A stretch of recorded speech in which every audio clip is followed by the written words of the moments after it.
Marcus Jennings arrived at Riverside Industrial Warehouse at 5:30 a.m. on a Tuesday in late September, an hour before the rest of the crew, the way he always did as warehouse supervisor. The early quiet gave him time to check inventory, prepare for the day's shipments, and handle paperwork before the chaos of loading trucks and managing workers began. At 34, Marcus had been working at the warehouse for 10 years, starting as a forklift operator at 24, working his way up to floor supervisor, then to his current position managing operations for the 80,000 square foot distribution facility that served farm supply stores across Ohio and neighboring states. It was steady work, decent pay, benefits that covered his mortgage on the small house he'd bought 3 years ago in the suburbs of Wellington, about 15 miles from the warehouse. It wasn't the life Marcus had imagined as a kid growing up on his father's dairy farm, but it was a good life. Stable. Predictable. Safe. Marcus pulled his truck around to the back loading docks, parking in his usual spot near the rear entrance where delivery trucks would start arriving around 7 a.m. The sun was just beginning to rise, casting long shadows across the gravel parking lot and the wooded area behind the warehouse property. As Marcus stepped out of his truck, grabbing his thermos of coffee and his clipboard, something caught his eye in the tree line about 50 yards behind the building. Movement. Something large. Marcus squinted in the early morning light, trying to make sense of what he was seeing. The warehouse backed up to about 2 acres of undeveloped wooded land, before transitioning to farmland beyond. It wasn't unusual to see deer back there occasionally, or sometimes stray dogs. But this wasn't a deer. Marcus walked closer, his boots crunching on gravel, his coffee forgotten in his hand. As he got within 30 yards, his brain finally processed what he was looking at, and his stomach dropped. A bull. A full-grown bull, tied to a tree with a thick rope around his neck, the rope short enough that the animal could barely move, couldn't lie down properly, couldn't reach the small creek that ran about 10 feet away. "What the hell?" Marcus breathed, breaking into a jog. The bull was a Jersey. Marcus recognized the breed immediately from his childhood on his father's dairy farm. Light brown coat, smaller than beef cattle breeds, maybe 1,400 pounds. Male, based on size and build. 7 or 8 years old if Marcus had to guess. And clearly abandoned. The bull's ribs were visible under his hide, suggesting he hadn't been fed properly in weeks. His coat was dull, matted with dirt. There was no water bucket, no food, no shelter. Just this animal tied to a tree in the woods, behind an industrial warehouse like someone had dumped unwanted furniture. But the bull was alert. When Marcus approached carefully, the animal's head came up, eyes tracking Marcus's movement. Wary, exhausted, but very much alive. Marcus pulled out his phone and immediately called Tyler Brennan, one of his warehouse workers who lived on a small farm and knew animals. "Tyler, it's Marcus. I need you to come in early, right now if you can." "Boss, it's 5:40 in the morning. I'm not scheduled until 7. There's a bull tied to a tree behind the warehouse, abandoned. I need someone who knows cattle to help me assess the situation." There was a pause. "A bull? Are you serious?"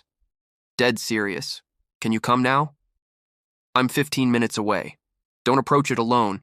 Bulls can be dangerous, especially if they're stressed." Marcus hung up and studied the situation from a safe distance. The bull hadn't shown aggression, just wariness.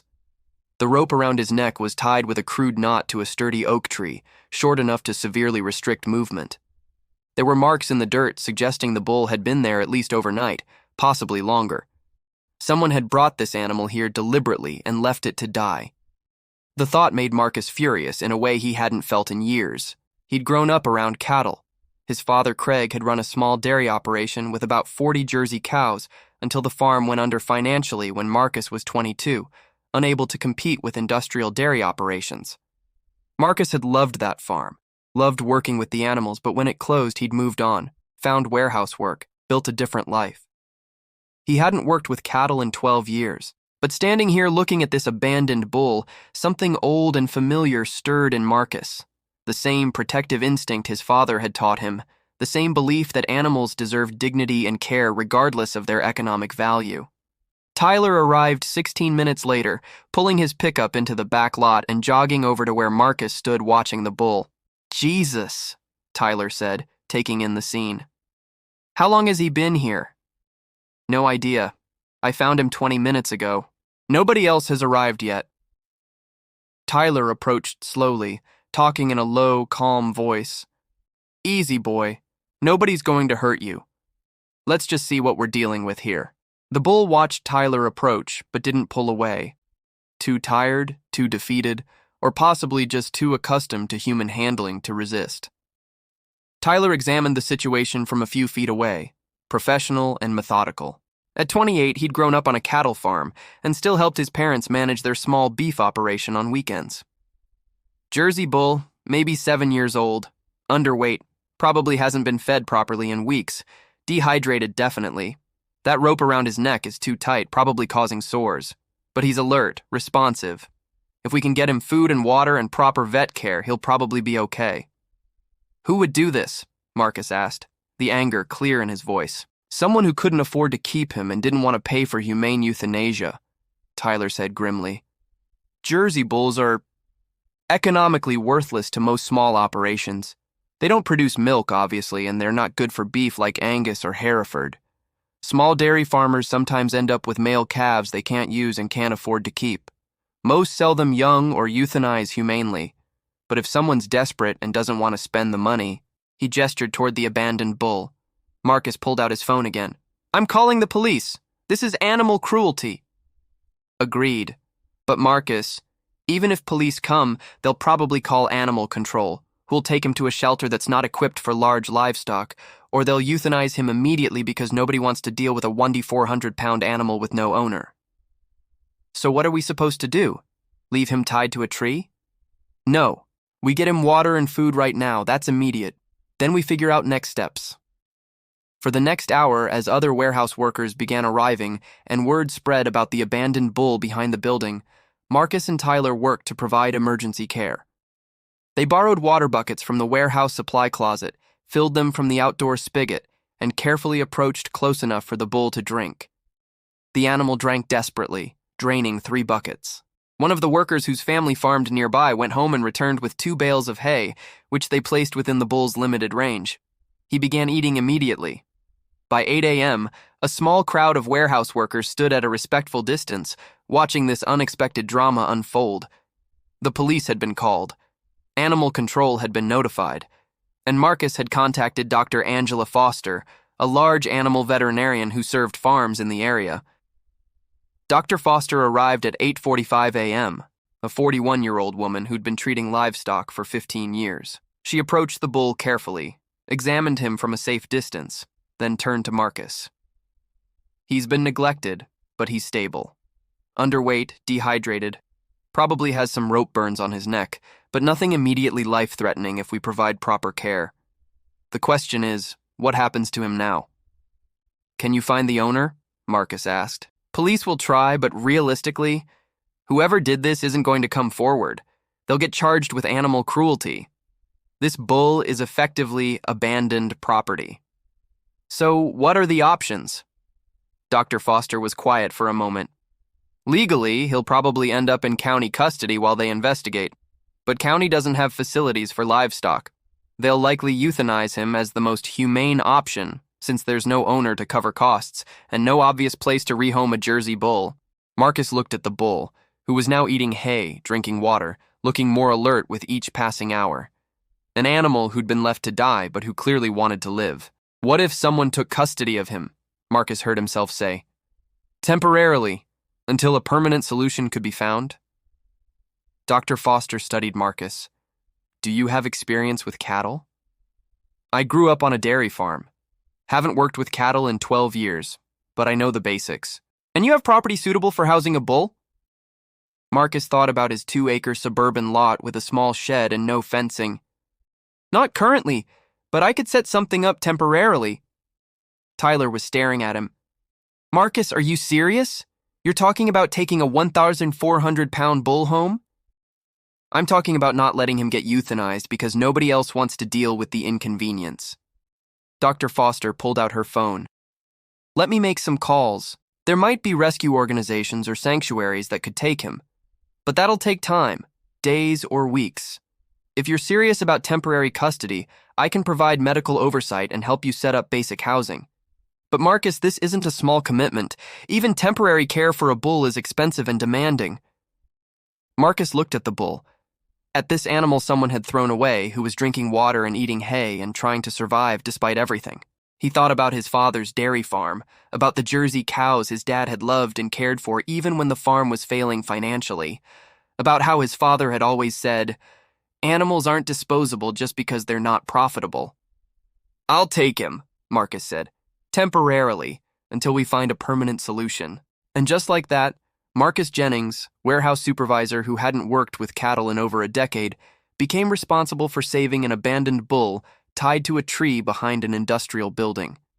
Neither Marcus nor the bull had any idea how much that decision was about to change both their lives. By noon, the logistics of rescuing an abandoned bull were becoming clear and complicated. Dr. Angela Foster stood with Marcus and Tyler in the warehouse parking lot, reviewing the immediate challenges. "First, we need to legally establish custody. I've contacted the county sheriff's office and animal control. Given the circumstances, obvious abandonment, no owner coming forward, and your willingness to assume responsibility, they're willing to release the bull into your temporary care while they investigate." "What about transporting him?" Marcus asked. "That's the bigger problem. We need a livestock trailer and someone experienced handling bulls. Tyler, does your family have a trailer we could borrow?" Tyler nodded. "Yeah, but I've never loaded a bull by myself, especially one that's been traumatized." "I'll help," said a voice behind them. Marcus turned to see his father, Craig Jennings, walking across the parking lot. At 62, Craig still carried himself like the dairy farmer he'd been for 40 years, weathered, strong, practical. "Dad, what are you doing here?" "Tyler called me, told me what you were doing, figured you might need someone who actually knows how to move a stubborn Jersey bull." Craig looked toward the tree line where the bull was now visible, still tied but eating hay. "Let me see him." They walked together to where the bull stood. Craig approached slowly, talking in the low, steady voice Marcus remembered from childhood. "Hey there, big guy. You've had a rough time, haven't you?" The bull watched Craig warily but didn't shy away. Craig examined him with practiced eyes, checking his build, his coat condition, his demeanor. 7, maybe 8 years old, underweight by probably 200 pounds, Jersey bull, which means someone's dairy operation. These boys are gentle by nature if they're handled right, but they're still 400 pounds of muscle. You sure about this, Marcus? "I'm sure." Craig studied his son. "You haven't worked with cattle since the farm closed. That was 12 years ago." "I remember what you taught me." Remembering and doing are different things. This bull is going to need daily care, proper feeding, medical attention. Where are you planning to keep him? "My property, temporarily, until we find a sanctuary or rescue that can take him permanently." Craig was quiet for a moment, then nodded. "All right, then let's do this right. Tyler, go get your trailer. Angela, what do we need medically?" Dr. Foster outlined the plan. "First, I need to sedate him lightly, not fully anesthetize, just enough to reduce stress during transport. Once we get him to Marcus's property, I'll do a complete examination, treat the rope burns on his neck, start him on antibiotics for any infection risk, and set up a feeding plan to safely restore his weight." For the next 2 hours, they worked methodically. Tyler returned with a livestock trailer. Dr. Foster administered a mild sedative. Craig and Marcus carefully untied the bull from the tree. The rope had indeed caused raw patches on his neck where it had rubbed constantly. "Poor guy," Craig murmured, gently examining the wounds. "Nobody should treat an animal like this. Ever." With the bull sedated but still standing, they slowly walked him toward the trailer. It took patience. The bull was nervous, unfamiliar with these humans, traumatized by abandonment. But Craig's steady voice and Marcus's gentle guidance gradually coaxed him forward. "That's it. Easy now. One step at a time. Nobody's going to hurt you." When the bull finally walked up the ramp into the trailer, Marcus felt a surge of relief. They'd cleared the first major hurdle. "What are you going to call him?" Tyler asked as they secured the trailer gate. Marcus hadn't thought about it. He looked at the bull. Brown coat, gentle eyes that held wariness but not aggression, an animal that had survived abandonment and was still trying. Jasper, Marcus said. I'll call him Jasper. Craig smiled slightly. That was your grandfather's name. I know. They drove in convoy, Tyler pulling the trailer with Craig riding passenger, Marcus following in his truck, Dr. Foster bringing up the rear in her veterinary van. The 15-mile drive to Marcus's property felt longer than it was. When they arrived at Marcus's 2-acre suburban lot with its small house and aging shed, the inadequacy of the setup was immediately obvious. This won't work long term, Craig said bluntly, surveying the property, but we can make it work for a few weeks while you figure out permanent placement. What followed was an impromptu barn raising. Craig called 2 friends from his farming days. Tyler recruited his brother. One of the warehouse workers who did construction showed up with fencing materials. By sunset, they'd converted Marcus's shed into a basic shelter with a small attached paddock using borrowed and donated materials. Dr. Foster conducted her examination while they worked. Jasper's in better shape than I initially thought. The neglect was relatively recent, weeks, not months. With proper care, he should recover fully. I'm starting him on antibiotics and anti-inflammatory medication for the neck wounds. I'll check on him every few days. As darkness fell and the volunteers departed, Marcus stood alone in his backyard looking at the makeshift shelter where Jasper stood eating hay, drinking water, finally safe. His phone rang, his girlfriend Sarah calling from Cleveland where she worked as a nurse. Marcus, Tyler's wife, just texted me. Is it true you brought home a bull? Yeah, it's temporary, until I find him a permanent home. A bull, in suburban Wellington, in your backyard. I know it sounds crazy. It doesn't sound crazy. It sounds like you. Sarah's voice was gentle. You couldn't walk away from an animal that needed help. That's who you are. Just promise me you'll be safe and find him a good permanent home soon. After hanging up, Marcus walked to the paddock fence. Jasper lifted his head, watching him with those gentle brown eyes. I don't know what I'm doing, Marcus admitted to the bull. I haven't done this in 12 years. But we'll figure it out together. Deal? Jasper made a soft sound. Not aggressive, not fearful, just present. And Marcus Jennings, warehouse supervisor who'd left farming behind a decade ago, felt something he hadn't felt in years. Purpose beyond paychecks and inventory spreadsheets. Tomorrow he'd start figuring out Jasper's permanent future. Tonight, he'd just appreciate that they'd both survived day 1. 3 weeks after rescuing Jasper, Marcus had fallen into a routine he never expected, waking at 5 a.m. to feed and water the bull before his warehouse shift, rushing home at lunch to check on him, spending evenings cleaning the paddock and sitting on the fence talking to an animal that seemed to actually listen. Jasper had transformed visibly. The rib bones that had been prominent were now covered with healthy weight. His coat had regained its shine. The rope burns on his neck were healing into faint scars. Dr. Foster's weekly visits showed steady improvement. But the most remarkable change was behavioral. The wary, exhausted bull Marcus had found tied to a tree had become calm, even affectionate. When Marcus approached the paddock, Jasper would walk over immediately, pressing his massive head against Marcus's chest in a gesture that felt unmistakably like gratitude. He's bonded to you, Dr. Foster observed during her 3rd-week checkup. That's unusual for a bull his age who experienced trauma. But you've given him consistency and kindness. He trusts you now. Marcus scratched behind Jasper's ears, the bull making soft rumbling sounds of contentment. I need to find him a permanent home. This setup isn't sustainable long term. I've been asking around. There's a farm animal sanctuary about 60 miles north, Meadowbrook Haven, run by a woman named Ruth Chambers. She takes in abandoned livestock. I called her about Jasper. She's willing to visit next week to assess if he'd be a good fit. The thought of Jasper leaving created an unexpected ache in Marcus's chest. In 3 weeks, this bull had become more than a rescue project. He'd become a companion, a connection to the farming life Marcus had left behind. That evening, Marcus's father Craig stopped by with a truckload of hay. How's he doing? Really well. Dr. Foster says he's gained about 120 pounds. He's healthy, calm, trusting. Craig leaned against the paddock fence, watching Jasper graze peacefully. You know, when you told me you were bringing home this bull, I thought you'd lost your mind. But watching you these past weeks, You're happier than I've seen you in years.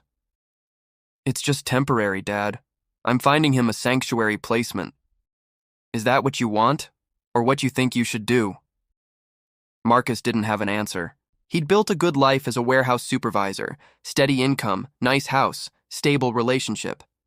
But standing here with Jasper, feeding cattle at sunrise, working with his hands to care for an animal, he felt more alive than he had in a decade of inventory spreadsheets and shipping schedules. I don't know what I want, Marcus admitted. I just know I couldn't leave him tied to that tree. You did the right thing. Your grandfather would be proud. Hell, I'm proud. Craig paused. The farm closing, that hurt you more than you ever said, didn't it? I thought I'd moved on. Moving on and healing are different things. Maybe this bull showed up because you both needed saving. The following week, Ruth Chambers arrived, a 56-year-old woman who'd been running Meadowbrook Haven Sanctuary for 12 years. She spent an hour with Jasper, observing his temperament, his health, his interaction with Marcus. He's a wonderful animal, Ruth said finally. Perfect candidate for sanctuary life. We have 20 acres, other cattle for socialization, volunteers who'd love him. I can take him next month if you're ready. Marcus looked at Jasper, who stood calmly beside him, completely trusting. Can I visit him? At the sanctuary? Of course, though. Ruth studied Marcus thoughtfully. We always need volunteers, people who understand cattle, who have the patience and skill to work with traumatized animals. If you're interested, we'd welcome your help. Something clicked into place. What if I volunteered regularly? Like weekends? We'd be grateful. Most of our volunteers don't have your level of experience. That evening, Marcus called Sarah. The sanctuary is taking Jasper next month, but I'm going to volunteer there. Weekends, maybe some evenings. You're really doing this? Going back to working with animals? Not going back. Moving forward. I needed the warehouse job 12 years ago, but maybe I need something different now. Then I'm happy for you, really. After hanging up, Marcus walked to the paddock. Jasper approached immediately, that familiar gesture of pressing his head against Marcus's chest.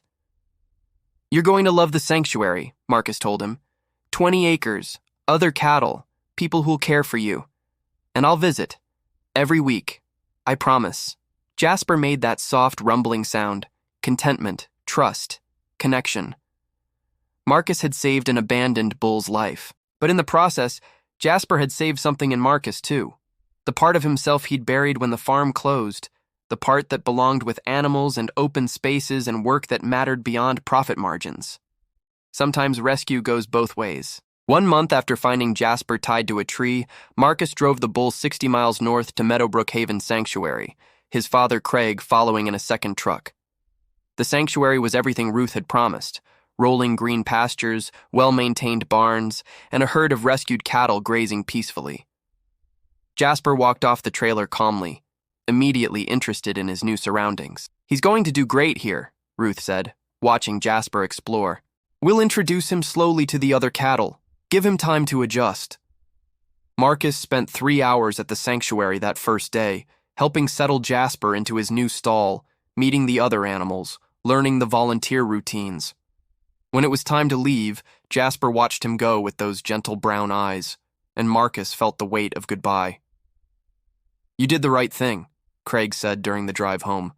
He needed more space, more socialization than you could provide, but you saved his life, son. Don't forget that. The next Saturday, Marcus returned to volunteer, and the Saturday after that. Within a month, he was spending every weekend at Meadowbrook Haven, feeding cattle, repairing fences, helping with medical care, working alongside Ruth and her small team. Jasper thrived. He'd integrated with the sanctuary herd, gained another 50 pounds, his coat glossy and healthy. When Marcus visited, the bull would still walk over for that familiar head press against his chest, but Jasper was no longer dependent. He was content, social, living the life he deserved. 3 months after the rescue, Ruth approached Marcus with a proposition. Our facility manager is retiring next month. It's a full-time position, overseeing animal care, managing volunteers, maintaining property. The pay isn't warehouse supervisor money, but there's a small cottage on the property included. I think you'd be perfect for it. Marcus stood at the sanctuary fence, watching Jasper graze peacefully among the herd. He thought about his warehouse job, good pay, benefits, security. Then he thought about waking up to feed cattle, spending days working with rescued animals, living with purpose that felt meaningful in ways inventory management never had. Can I think about it? Take your time. But Marcus, in 3 months, you've become essential here. The animals respond to you.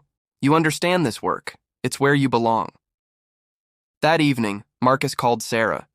They'd been dating for 2 years, had talked vaguely about marriage, about futures that involved suburban houses and conventional careers. They offered me a job at the sanctuary, full-time. It would mean leaving the warehouse, taking a pay cut, moving to the property. Sarah was quiet for a long moment. Is this what you want?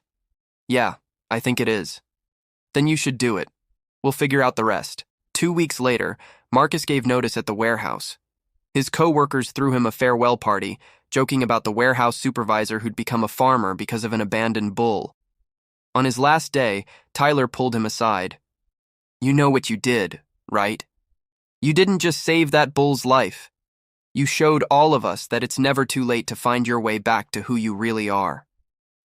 Marcus moved into the sanctuary cottage in early January.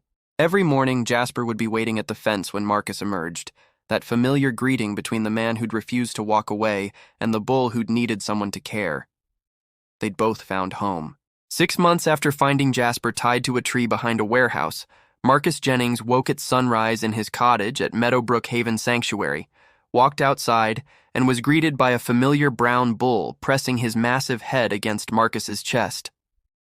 Morning, Jasper, Marcus said, scratching behind the bull's ears. Ready for breakfast? The sanctuary now housed 32 rescued animals, cattle, horses, goats, pigs, all abandoned or surrendered by owners who couldn't care for them. Marcus managed daily operations, coordinated volunteers, and personally oversaw the most traumatized cases. His warehouse salary was a memory. His suburban house was rented out. His relationship with Sarah had evolved. She visited weekends, and they'd decided that love didn't require identical lifestyles, just mutual support. But what Marcus had gained was immeasurable. Purpose, connection, peace. Jasper had become the sanctuary's ambassador. School groups visited to hear his story, the abandoned bull who'd been saved by warehouse workers who refused to look away. Children would pet Jasper's gentle head, while Marcus explained that rescue meant action, not just sympathy. Every animal here has a story, Marcus would tell visitors. Jasper's story is about second chances, for him and for me. Craig visited monthly, helping with repairs, proud of his son's choice. You found your way back, he'd said simply. That morning, as Marcus fed the sanctuary herd with Jasper following him peacefully, a call came from Ruth. Marcus, Sheriff's Department just contacted me. They found the person who abandoned Jasper. There's going to be prosecution. They want you to testify about the condition you found him in. Marcus looked at Jasper. Healthy, content, thriving. I'll testify. Not for revenge, but so people understand these animals matter. They're not disposable. That evening, Marcus sat on the cottage porch watching sunset paint the pastures gold. Jasper grazed nearby, surrounded by the herd he'd joined, living the peaceful life he deserved. A year ago, Marcus had been managing inventory in a warehouse, living a life that felt increasingly hollow. Then he'd found an abandoned bull tied to a tree, made an impulsive decision to help, and discovered that sometimes the lives we save end up saving us right back. Marcus had given Jasper a second chance at life. Jasper had given Marcus a second chance at purpose, and in a small sanctuary in rural Ohio, both of them had finally found home. Sometimes all it takes is refusing to walk away when someone needs you most. Workers found an abandoned bull tied to a tree behind a warehouse. What they did changed his life.